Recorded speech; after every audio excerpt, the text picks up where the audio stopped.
And welcome back to For Such a Time as This. I am your host, Pastor James Pittman. We're going to continue this discussion on For Such a Time as This, the issue of social justice and what it means for the church, what it means for believers.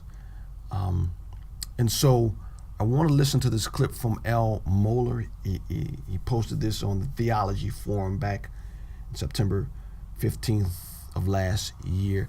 It's interesting because I think when it comes to social justice, there's a blurring of the lines, and he explains. So when you look at evangelicalism, at evangelical Christianity, you're looking at people who have had a good conversation between conversionists and transformationists from the beginning. I want to be very clear. I am first and foremost a conversionist. But I do believe that Christ lays claim upon every part of this culture. And I believe where Christians are found, you should find evidence of that in every aspect of the culture. I do believe that God makes clear his passionate concern for wrong and for right in the larger culture. I believe that the Bible, making very clear every single one of us is made in the image of God, means that love of God and love of neighbor means that we can never be merely concerned about personal morality, but the understanding that there are far larger issues at stake. The Bible So, by and large, he's absolutely right.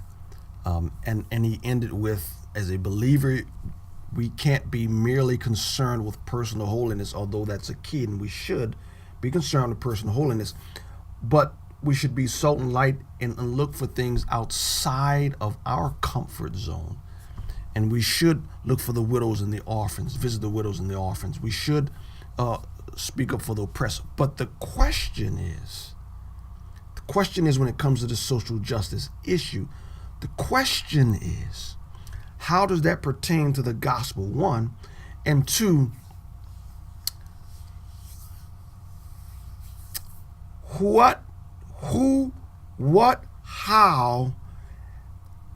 how does that look when it pertains to the social issues? And if you mix up the two and say that, well, personal holiness means this, and if you're not doing this, then it's a problem. What you've just done is you've taken evidence of a changed heart and you've applied it to justification. That is the application of the blood as it pertains to our justification before the Lord. And so here's where the blurring of the lines always is going to have a problem. When you put any action on top of the gospel, then it becomes a works righteousness system. And here's the thing also. The truth is the devil's in the details. If whites, who determines what acts of righteousness are? If whites don't agree to white guilt, is that evidence of a non-changed heart? See, and so the social justice issue, it is complicated. But as I always say, the overarching theme and the overarching rod is this.